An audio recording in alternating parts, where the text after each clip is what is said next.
because the characteristic of a World Cup is, the Colombian fans, is the Senegalese, they're fans, they're lively, the Senegalese national team, the Dutch yellow army, the orange wall. And most of the people who come to these protests are actually the liberal people. Yeah. But from a governmental level... Yeah, that's the strange trend where I see it going. Like over here as well, where I see the pro-Palestinian protests, it's the same people that you would also find at the pro-LGBTQ marches. We can compare how a word is being used. So just the word Islam is always connotated with a negative perspective. So there's a website. So if anybody is a student and they want to do some PhD, they can go look at COCO. I think it's Corpus American something. I don't remember. Bismillahirrahmanirrahim. How are you, Yusuf? Yes, alhamdulillah. I'm doing really well. I've been here in Poland for the past 6 years. So I guess being able to meet like-minded...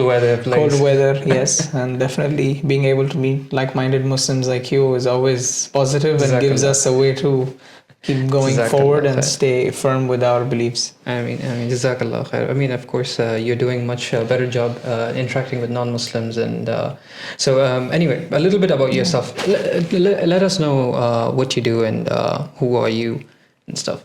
Yeah, so of course, I am a football coach, and my day-to-day work deals with working around with professional football teams, since I have a day job as a football analyst for a private sports company that deals with performing data statistics and match analysis for the rivals.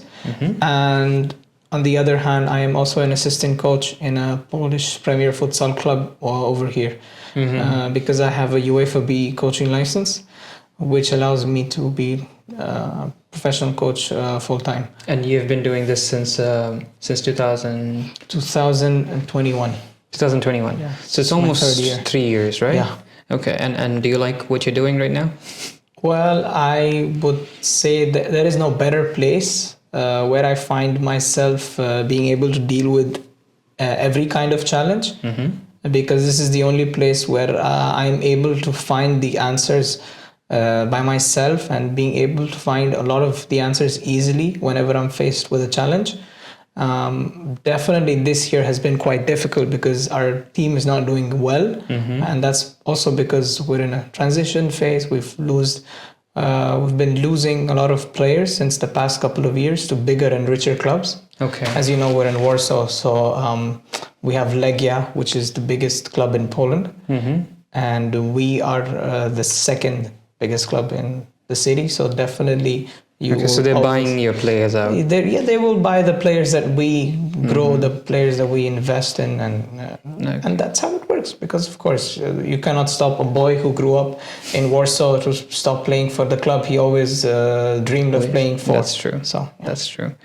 So I wanted to ask you a few questions about why did you choose this career, by the way? Yeah, initially, as you know, we both come from India, so we don't have a lot of choices when it comes to careers. You're either a doctor, engineer, or a disgrace. I definitely was into sports in general a lot when I was young, and football was something I resonated with, and it came to me naturally really well. I came from a very cricketing family, but still football came to me quite naturally, despite me not playing it at all at a grassroots level. And word by word, when I came to Poland, I started playing even more. And so the reason I even came here was if I could balance the life of a student athlete. Okay. So you were studying medicine here, I believe. Biomedical engineering. Biomedical engineering. Yeah. Okay. So you combine the basically the Indian parents want, right? Like medicine and engineering together. Yeah, I was like, that's your degree. You have your degree right there, and then I can just go do the things that I wanted to do. Okay. Alhamdulillah. So how has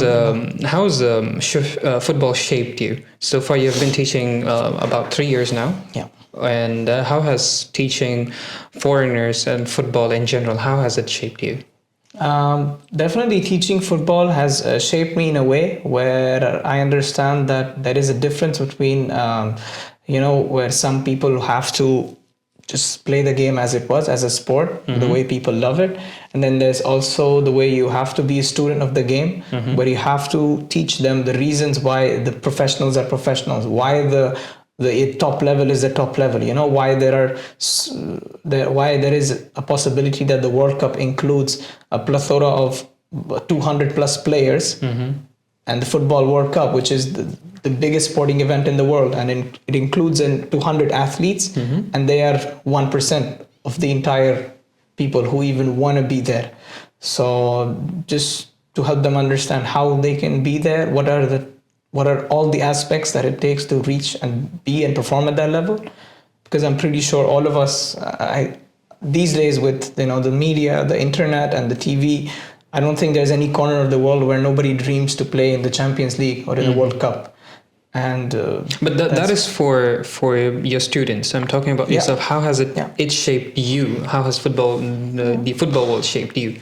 Yeah, well, it always allows me to take every single challenge, every single setback in my life as a way of a score point. I keep it in account. Because being athletic definitely expects you to be disciplined, it expects you to be ambitious. So I'm saying from that perspective, like, have you been pushing your limits? Have you been, those kind of way of shaping you? Yeah, alhamdulillah, I see the life as, the whistle starts and then the 90 minutes, which is the end of the life. So you have to be ready despite your 2-0 down, 3-0 down, all the setbacks in life. You have to keep playing, you have to keep running. The same with the life, you have to keep going. And all the challenges that occur, well, discipline is the part of it.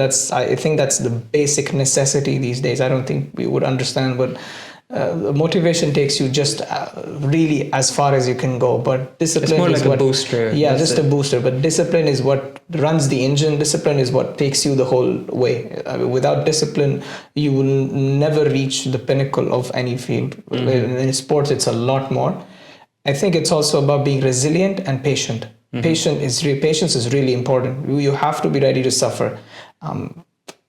And I think the greatest example is, there's a team that everyone knows is Real Madrid, that they keep winning year after year, but nobody knows that 80% of the time they're just suffering. And that 20%, they are certain that when they have control of that 20%, they're going to give everything they have. So you can say, we can tell you that you're a Real Madrid fan. No, I'm not. I'm not a Real Madrid fan. I just admire the way they've been doing things, but I'm not a Real Madrid fan. Okay. So what's your favorite club then? I still support Manchester United a lot because of the comeback days and because of the integration of youth and the culture that was before. Although I understand. So when you said integration of youth, how can football change lives? How can it change perspectives? Because one, as you said, youth, dreams, but also, let's say, tackling Islamophobia and many things. So how can football shape cultures? Yeah, football easily is a way for people to get accustomed to new trends, and I wouldn't say new trends, but new experiences. And that experience involves in people, in culture, in countries, in food. I would say in the past 4 years, for Islamophobia, the things that have happened for the better is, of course, one step was definitely, Mohamed Salah playing for Liverpool, where, he started doing the sujood, and people started to integrate into that act. They were respectful, people started saying, Salah, he does the wudu, maybe before the match, or he's praying. And Sadio Mane himself, being an stout Muslim, does the same. And there are many Muslim players, like Pogba is also Muslim, I believe. Yeah. They're all, practicing Muslim. I don't know at what extent, but mashallah. And then, where people heard that Benzema was playing through the best form of his life while he was fasting. So, these kind of things really allow people to understand what it means, what is the mentality of the Ramadan, what's the mentality of fasting, how Muhammad Salah wants to be, grateful and keep working hard. Also the Islamic culture itself, because, in a city like Liverpool, which I don't think it's the most posh, the most diverse region in England. and then you have Muhammad Salah with his wife in a hijab, being shown publicly. It's being normalized, and It's not not like doing this. yeah, and it's not like it wasn't something something not normal, but at least it helps to give. So it's humanizing Muslims to some extent. Yes, Because definitely. because if you look at the media is absolutely Islamophobic, and when we studied, I studied linguistics. I come from a linguistic background, and there's a website called COCO, Corpus American something. I don't remember exactly. It was a long time ago, and we have something called connotations. So connotations means like what follows the word. Before and after. And we can compare how a word is being used. Is it used positively or negatively? And we compare it with literature. We compare it with articles, books, news channels. Is it the hypocrisy? Are you talking about the hypocrisy that certain news channels display when an Israeli victim and when a Palestinian No, it's victim? not about now. Okay. But in general, Islam, when I was like presenting to my class, it was 4 or 5 years ago exactly. So just the word Islam is always connotated with negative perspective. So there's a website. So if anybody is a student and they want to do some PhD, they can go look at COCO. I think it's Corpus American something. I don't remember. So you'll find it. Yeah, there'll be a link. Google. Yeah. So yeah, Islam is definitely. If you look at the news channel, I had my presentation, and it was significantly used in a negative context rather than a positive context. Although, if you look at statistics, it's connotated with radicalism and barbarism. But most of these attacks are not committed by Muslims. So it's the disproportionate media coverage. So football is a way to replace or to challenge the media narrative. So how effective is that, do you think? I mean, the Qatar World Cup, as you can see, I mean, on one hand, where people were really happy, where people were really angry and sad about the exclusion of the LGBTQ community and their expression in representation or in the entirety in the Qatar World Cup. Well, on the other hand, there were also people who said this was the first World Cup, and men weren't getting drunk, there wasn't hooliganism, families felt safe. And I don't know, but recently when Saudi Arabia was announced to be given a World Cup, I mean, I'm pretty sure there is a lot of, a backlash from the West towards FIFA. They have the word called sports washing, where, there's sports washing happening when, countries like Saudi and Qatar are, trying to normalize their countries and cultures with sports. And that's what some people have a backlash towards. But there are also people who are saying, yeah, but these are the safest World Cups because there is no hooliganism, there is no aggression, there's that. But on the other hand, let me tell you, there is also a backlash because Qatar didn't really have, they did have a lot of fans, but there were not a lot of original fans. Qatar really started paying and investing a lot of local people, local foreigners, and gave them dresses and they entered a match. I think one video was there was definitely an Indian looking guy who was in a Poland versus Saudi Arabia game, and he wore a Saudi Arabia t-shirt, and as soon as Poland scored, he took it off and he's like, Poland, Lewandowski. And it faces a lot of backlash from the Western community and the European football culture because, that's not what football is supposed to be. That's actually, I don't know, you have the term called plastic fans. And plastic fans are a term where you could see that, there are people who are not watching the game, and then there are people who just spend all their money just to come and watch one football match, and, no one's enjoying the moment, but they're just taking videos, and they spend a lot of money in the superstores. But it's not just the Qatari authorities, it's also now the football clubs, the big European football clubs are now investing and designing to be more welcoming to the plastic fans more than the real fans, because they prefer to have more tickets. They prefer to sell one-time tickets at higher prices to people who are traveling all over the world, because they buy those tickets at higher prices and they buy a lot of stuff from the superstores rather than actually giving season tickets. Season tickets means that you have a one-time full-time pass or you have that pass where you will always have a reserved seat at a certain price, and you pay that towards the whole towards the whole season. That's for the local people, right? So you have a Legia Warsaw season ticket holder. He's the guy who lives in Warsaw. He's a constant investment. But some clubs are actually in England. There is a backlash that the clubs are actually focusing more on these kind of fans who come from abroad because they buy more. Okay. And well, that's what I'm saying. If you have a problem with this, I think you should start from your own house because it's starting happening from your own place. Okay. I think people are not realizing that their own clubs are now allowing. So this is everywhere. It's not just like in Qatar, which happened. It happened. No, it's happening in it's the happening UK. in the Premier League. So Okay. I mean, where else would you want to go? Isn't that the biggest and the best league in the world? They've forgotten their own local fans and their local people, right? I mean, still Poland. I would say that. I would say for them, mashallah, that they are still quite grounded to their grassroots, to their values and everything. But as soon as you would have to see if what if Legia Warsaw one day becomes one of the biggest clubs in Europe, and are they still going? So once investors start coming in, then you have these monopolies where it's all about profit rather than games. Yeah, exactly. Once the foreign investment happens, they want more and more and more. Of course. Yeah.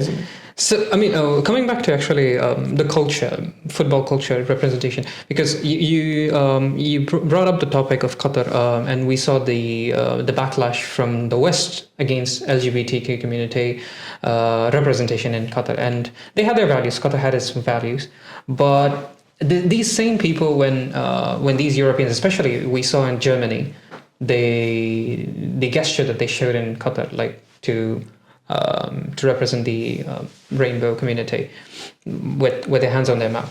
But when it came to Palestine, they would do the same thing, but it's just different priorities. For Qatar, the priority was, you can openly show Palestinian flag, but you couldn't show a rainbow flag in the stadium. But here in Germany, it's the opposite. But it's basically values. Unfortunately, the liberal community, the liberal people are being used. I'm talking about the average, because if you look at the Palestinian protests, it's mostly promoted to some extent, and most of the people who come to these protests are actually the liberal people. Yeah, but from a governmental level, although they are pro-Palestine, they can be pro-LGBTQ. Yeah, that's the strange trend where I see it going. Like over here as well, where I see the pro-Palestinian protests, it's the same people that you would also find at the pro-LGBTQ marches. So. Yes, they are pro-Palestine, but for some reason the governments, although they represent themselves as liberals, they pushed. I mean, I was in Germany, and you should see everywhere you will have these rainbow flags. But what happens to Palestinian lives? So why is a genocide okay for them, but not you can't it's just normal no representation. That's it. But Germany has committed to genocide. So how do you see what is happening, especially even with Mesut Ozil, where he said like I'm German when I win and I'm Turkish when I lose. So this kind of. But that's gonna happen everywhere for every immigrant who's gonna be there. I mean, that's a low level of population. Obviously, the case of Ozil was different because he was at a football club where he was not allowed to speak loudly over the oppression of the Uyghur Muslims, because Arsenal Football Club were invested at that time with some relations in China, and China were really heavy on silencing everything down. Well, that's what I said, right? It comes down a lot to double standards and hypocrisy, but that's the thing. I think the best word is selective outrage. And I cannot, I never heard of this word until the recent, the past couple of years. I didn't even know such term could exist, the selective outrage where, under the exact same conditions, this is okay, but under the exact same conditions, that is not okay. So, which is kind of strange. It is a liberal community, but the government is different from the people, and it shows like it's always about an agenda, like how they colonized other countries. It's through liberal. Because Poland never touched any. No, of course not Poland. I'm talking about the Western. Although I might say very recently, soft power does exist. Soft power does exist. Like for instance, Iraq, they were Polish soldiers through NATO that went to Iraq. So yes, they never colonized, but we can't deny that Iraq was not a colonial project. Yeah, but that was, I know what To- you mean. to an Colonial extent, project. yes. Yeah, definitely. Although Poland but- didn't have its hands directly, it did collaborate with the colonial project. Yeah, I think because they have to, if they don't help NATO, who's going to help them? I mean, this is that's the thing they have to do to survive. I mean, these are things definitely, as a sports person, I don't know deeply. I can't even comment on them extensively, but I would say that, these are the political relations that they have to keep to do these things. But as far as I know, historically, this place has faced invaders a lot more than they have ever attempted to even go. Yeah, recently, outside. I'm talking about very recent events. Yeah, Like, recently it has everyone changed is. a bit. I mean, everyone would. I mean, you would Yeah. say that this is probably just a normal, even time conversation. But if Ukraine would enter the NATO at some point in their future, even they would have to help their American allies, yeah. there and anywhere, right? And Yeah. it would be funny because they're a country that's been invaded where otherwhere, and then they have to help NATO to invade somewhere else, or colonize or help in a project. And that's the thing. It's about we don't hold the oppressors accountable, even though we are allies with them. That's something different from Islamic values. Islam does not allow you, because there's a hadith. By the Prophet. We're doing the same. I mean, the UAE has established the political and economical relations with Israel. Unfortunately, so we have to blame ourselves first. Definitely, we undeniably. cannot fix anything except. No, this is the reason why I'm bringing this up. Even with what's happening in Syria, there are some Muslims who are siding with Bashar al-Assad. Unfortunately, I knew a couple of Syrians who, Yeah, but unfortunately, it's. I mean, most Syrians I know are happy that Bashar al-Assad is toppled. But to some extent, I do see this as an event like what happened in the American election, where you had two genocide supporting teams, Democrats and the Republicans, and Muslims had to choose between two genocide parties, and they chose to. You mean the Muslim Americans? The Muslim Americans, and they chose to go with punishing the Democrats. So from the results, what we saw is they abstained. So when Muslims right now say Bashar al-Assad was at least keeping Israel on the other side by not letting them cross in, that doesn't mean that your house was not burning. So Muslims have chosen to punish a genocide committer because Bashar al-Assad did commit genocide. Okay, I think we are straying off the topic. Maybe we'll come back to football. Yeah, I mean, actually, because I'm not an expert in this topic at all. Okay. Actually, I know what happened in Syria recently, Yeah. but I'm not an expert at all. Okay. I have no detailed knowledge in what it works. I know the baseline because, as a Muslim, as a brother, you need to know the baseline of the things, how it happened. I mean, you grow up, you don't grow up, but you have to know, the stories about your community. About the stories of Iraq, what happened in Libya, what happened in Egypt, what happened in this, because when you come outside, people ask you these questions. Yeah, and even though I'm not from Egypt, I'm not from Libya, I'm not from Iraq, they think I'm accountable to give them the knowledge regarding these questions. And this is something very interesting. When people visited Qatar, and for the first time, it was broadcasted, the Qatari community. I mean, the West was over its heads because for the first time they, you remember the first show which was banned, Morgan Freeman and this guy. The Quran, that was not the World Cup, that was the Arab Cup. Sorry, it was FIFA. Yeah. For FIFA, Morgan Freeman and BBC did cut out that scene, right? When Morgan Freeman was talking with this young kid, disabled kid. It was during FIFA opening. BBC cut that opening scene and they broadcasted only the game. So it is a push to not show, humanize the other community. You find that in the West, like how can football, push that narrative, open those barriers, and connect, because I do believe that football is a way to connect people, different cultures. Definitely, that's definitely one of the easiest ways to connect people. So, is it happening? Do you think it's happening in a significant way, or do you think it's just starting, but eventually we'll get there? It has started already, and we're getting there. It's good, it's fine, but like I said, the moment any organization, UEFA or FIFA, allows one political matter or one political issue to be addressed, then there comes the backlash. Why are you not addressing this one? Why are you not addressing this one? Why are you not addressing this one? If the sports bodies in general choose to just stay afar from the political one, which in today's modern world is impossible, because believe it or not, FIFA is also one of the most powerful political organizations, because they hold the money that gives funding to a lot of countries, poor countries. They hold, they can allow people to get visas just on the basis of visiting. This was a recent thing, right? Like I heard, who's the president of FIFA? It's Infantino. Infantino, okay. Yeah. I heard that he might have to navigate between Trump's visa bans on certain countries and stuff.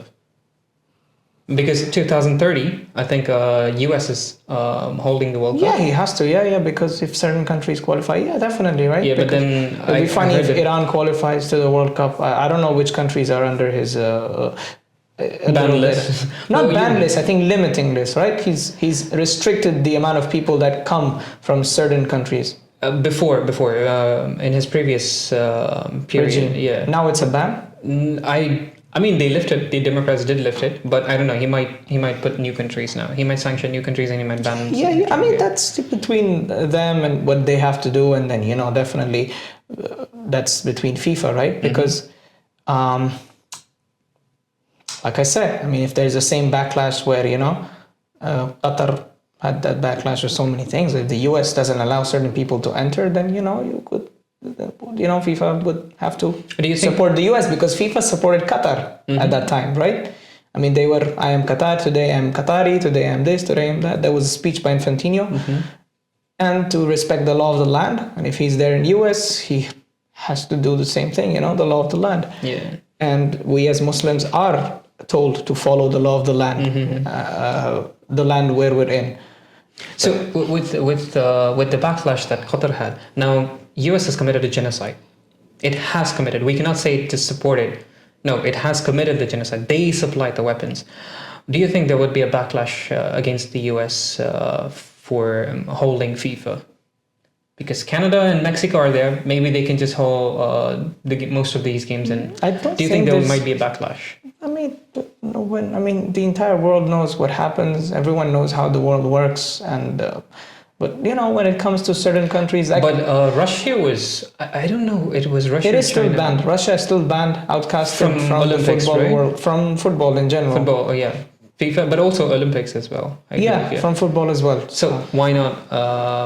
Why is it not a turn for the US? Because by ICC, FIFA. By ICJ, sorry. According to the ICJ, Israel is committing a genocide, a plausible genocide back 1 year ago, and now it is committing a genocide. And Netanyahu has an arrest warrant. He's charged with committing the genocide, of course. Arrest warrant where? In most of the European countries. Yeah, he's not flying there, so. But we're not talking about flying there, because the US, most of the European countries have agreed to the ICC terms. Yes, Netanyahu is a war criminal, and the ICJ has put forward the verdict that Israel is committing a plausible genocide. So now the US is committed to supporting Israel. Do you think the West, Europe, and other countries will say, "Hey, you're in support of a genocide. You should not hold this World Cup"? Do you think that we can see something like that very soon? No, that's never going to happen. I don't think, because when you can do it to Russia, why not to the US? Yeah, well, what they did was they allowed Russia to not participate, and they outcasted Russia. But I think that's because I think FIFA itself is also a Western institute, a Western alliance-based institute with a lot of Americans don't even watch football. Open values. Yeah, but I mean, it's soccer they, for them. yeah, Okay. they definitely don't. But you have to understand that the U.S. now is the Americans you're talking about are the white Americans, right? But the U.S. now has a very diverse population of a mix of the Arab Americans, the Hispanics. Yes, Yeah. you have Hispanics, you have Italian Americans. Remember, I mean, definitely they are they are sports football fans, yeah. watching. So we are thinking about the baseball, American football, college, all American Rugby, yeah. soccer. We're talking about those ones, but there's Good accent, also by the way. we're thinking about those, but there are also a lot of people with American passports who you would call them Americans because they have American passport. They are mad about football. They watch because there are 3-4 channels in the US that are live streaming football. So if there are 3-4 functioning competing channels for football, which means it exists. It's paying off, and they are able to invest in players. They've included Messi. They have other players in their league. They're also trying to grow. I mean, the World Cup in the US is one way where football can be an established global sport, because if the Americans catch into it, then we know that it's a global sport. Because if suddenly they decide that they want to be the best football team ever, they want to invest, then they're going to fund a lot of money. They're going to have a team. Also, I do believe in 2016, US participated in football, but they lost. In the World Cup? Yeah. No, but I mean, not lost, because in the World Cup only one team wins. Yeah. In the end, everyone loses, but it's like it depends who is where. I mean, US. I mean, they did qualify for one of the top 16 players. Yeah. I think they're there in every World Cup now. In the modern world, they've been in every World Cup. Even in 2010, they're there. They have established teams. They've always had, year after year, one really good talent that stands out, that is working and performing well in the football teams, in Premier League or in Europe. But yeah, as a collective, they don't have a large plethora of quality that can get them through, not even just the World Cup, their own continent, because they are sharing a continent with Mexico and with other countries. They even have South America to deal with. But they're lucky because North America has a couple of countries that can qualify for the World Cup. They don't have to deal with Brazil and Argentina. But yeah, they have a close vicinity. They can always, Train import people, yeah. talent as well. That's true. It's the US. They can always import talent. They can create stronger teams. I mean, if it's basketball, which is one sport that they are dominant in, they have invested facilities, and then yes. But you have to see the American system is also designed to have a lot of facilities, and a lot of the collegiate systems are more baseball and basketball and American football friendly. There is a lot of soccer based in the American university. Okay. I'm saying soccer when we talk in American perspective. So, So I think we'll have one more question, and then we'll try to wrap up. What do you think about the Saudi holding for the FIFA, and also Morocco, Spain, and Portugal? So first time an African country is holding a World Cup. South Africa in 2010. South Africa as well. Yeah, that's true. They had the entire World Cup. So that's true. They did a great job. So what do you think about Morocco holding a football FIFA this time? And what do you think about Saudi Arabia? And do you think it would yield a positive results, or do you think there will be again a backlash for human rights, because they do, according to the West? As if like the West doesn't have any human rights record, but what do you think might turn out to be? Yeah, well, when it comes to the three co-hosts, when you say, there's going to be the difference, that people would definitely have to compete between the Spain, Portugal, and Morocco, because they're two European countries and one North African country, but they're neighbors geographically. They're quite close to each other. And there's going to be that, I don't know the conversation, but I'm pretty sure that Morocco, in terms of nature and in terms of the abilities they have, and in terms of just the footballing nation, they are amazing. They are, if, I don't know, I wouldn't like to say it, but remember when Morocco performed well in the World Cup, it wasn't just Moroccans supporting Morocco, it was the entire Muslim world supporting Morocco. So it's the best Muslim World Cup team in the world, right? I mean, before there was always Iran, Iraq was also there, but let's see how Saudi Arabia want to do now the next couple of years. But this World Cup is, I don't know, it feels really tricky for me because it's two European countries and one African country. You know, what's the relocation going to be? Are they going to start comparing facilities? Are they going to start comparing quality of life? Are they and the visas for players? The visas, are they going to start comparing I don't know, the differences and everything? I think Morocco is still pretty... It's a developing open, country, yeah. But open when it comes to welcoming a lot of Europeans because the French. Yes. So, you know, that's how it is. Maybe, I don't know, maybe as a Muslim, I hope Morocco doesn't lose its identity too much just to compete with France and Spain. Spain and Portugal. Yeah, but this is a tricky World Cup. It's quite interesting to see how it's going to be, you know. Okay. Logistically, you know, hospitality based. Okay. That's an interesting one. Right. Saudi is definitely going to put... And what about the weather? Because, money. of course, Qatar was really hot and they held it in December. Do you think... Because this is also close to a tropical region? Yeah. Do you think it will be held again in winters? Morocco plays... No, Spain, Portugal... and Morocco are close to a tropical region. And there the temperature can go up to 35, 40 even. Yeah, we'll see. Global warming, that's what FIFA to decide. I have no... That's... So probably in the winters or in autumn? No clue, because if they decide to do it even earlier, so... Because Spain is geographically big. You have the mountains at the top and you have the plains at the bottom. So it's really hot at the bottom. It's really cold at the north. So... It's a geographically challenging place, definitely. Yeah, definitely. And what about Saudi? What is your opinion on Saudi? How will it? I'm happy because, you know, I grew up in Riyadh. My family still lives in Riyadh. We're based in Riyadh. I would say that when I was in school, I would have never imagined any of this to happen. So you're excited, more or less, Saudi is holding a World Cup? Yeah, I'm definitely excited. I mean, in 10 years? I would say as a coach myself, when I get to know that there's going to be the World Cup in my hometown, it really excites you because the entire world is going to come there. But even now already Saudi is preparing and is getting ready for the world to come to itself. And it's going to be interesting, right?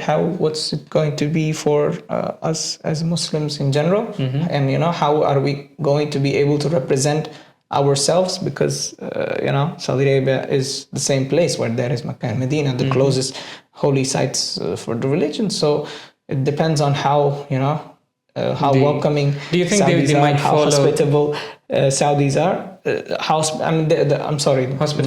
Hospitality is going to be up top notch. The investments, the facilities are going to be probably the best because they're building them now and they've already been built. All the facilities are modern day. Yeah. So.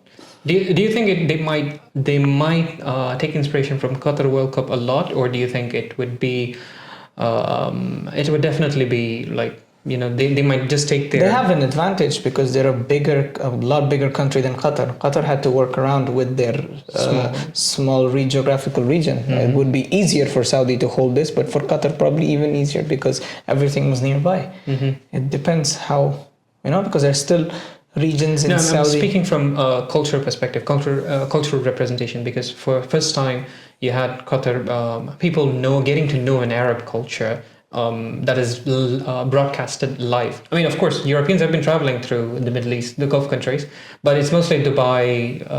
Dubai is more. Yeah, but the World Cup definitely gives a lot of exposure to things. Yes, to local communities. Yes. So do you think Saudi might take an opportunity? Because right now we know that they are bringing things which are not aligned with Muslim values, like let's say concerts and stuff.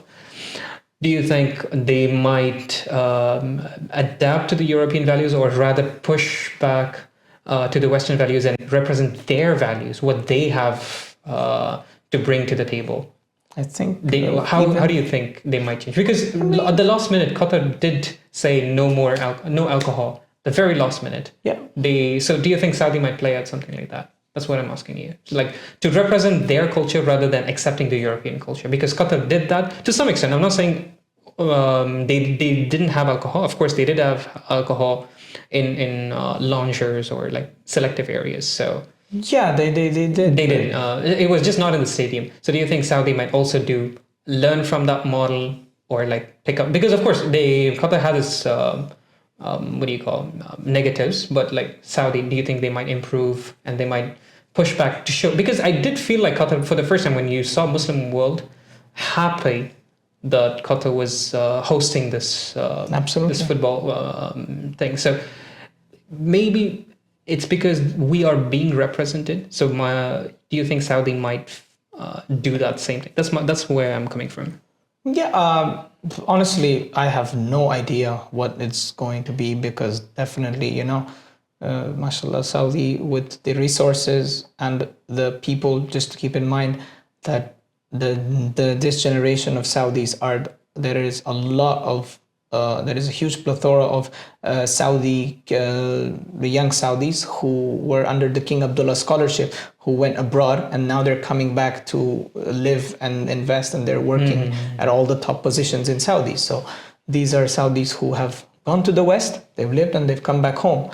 So no, definitely there is always a good balance. When you meet these kind of Saudis, when you meet them, but this is financial. I'm talking from a culture perspective. Yeah, that's why I said even cultural. That's what I'm saying. Culturally, when you meet these Saudis, you don't see them, quite astray. You don't see them balanced. There's always examples, but staying true. There's always bad apples. They stay true to their values. And remember, we're Muslims. Even when it comes to bad apples, we don't decide. He decides who's the bad apple. I mean, my apple could look really nice, but on the inside it's rotten, yes. Right? It's over there.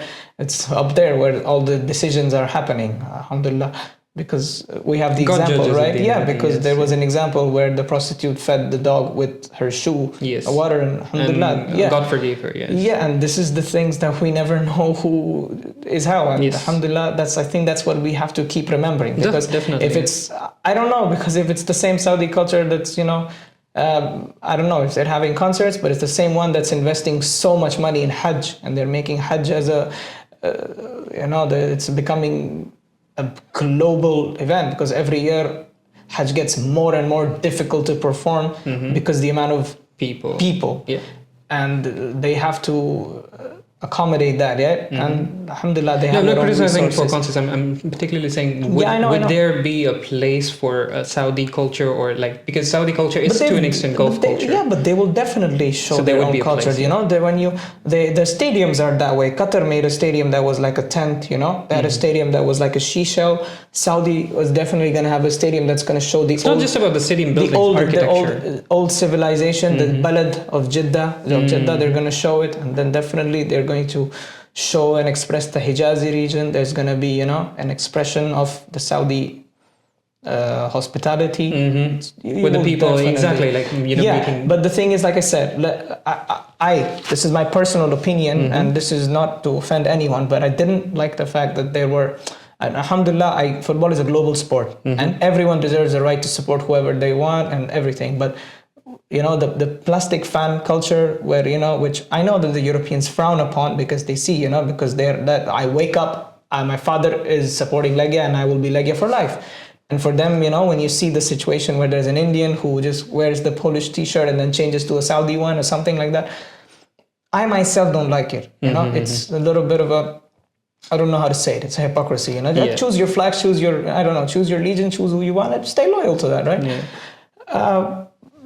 Let's hope, that you don't see a lot of that. And, because the characteristic of a World Cup is, the Colombian fans, is the Senegalese, their fans, they're lively, the Senegalese national team, the Dutch yellow army, the orange wall. When Netherlands plays, the stadium, they have the culture where they all go together. The orange army forms a wall and they support their teams like that. The Argentinians are all together, they have their hands. I hope that doesn't go away in any World Cup, because the Mexican waves are happening. Every culture has their own gestures to show the world. And the world, that's what I'm saying. Football and the World Cup is the one place where there is a platform for all of it to shine. All of it to shine.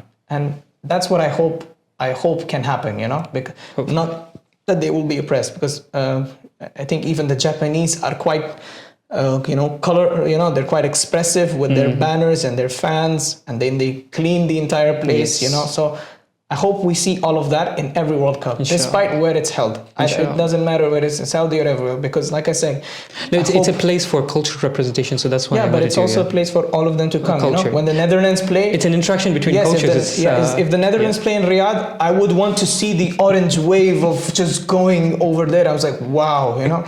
Definitely, it's a place for interaction, as you said. Like it's something that we want to know. I mean, I was in just a short note. I was in Dubai, I believe, and you have this global village, and I was excited to see different cultures. Like you have different people from different parts of the world coming and showing their culture, like with music, dance, or even artifacts, architecture, and everything. So it was a nice place. Like I don't know if I liked any other place in Dubai much, but Global Village was definitely something I really liked because of these cultures coming together. Have the same in Riyadh. They call it Boulevard World. They're trying Boulevard to replicate. World. Okay, that's nice.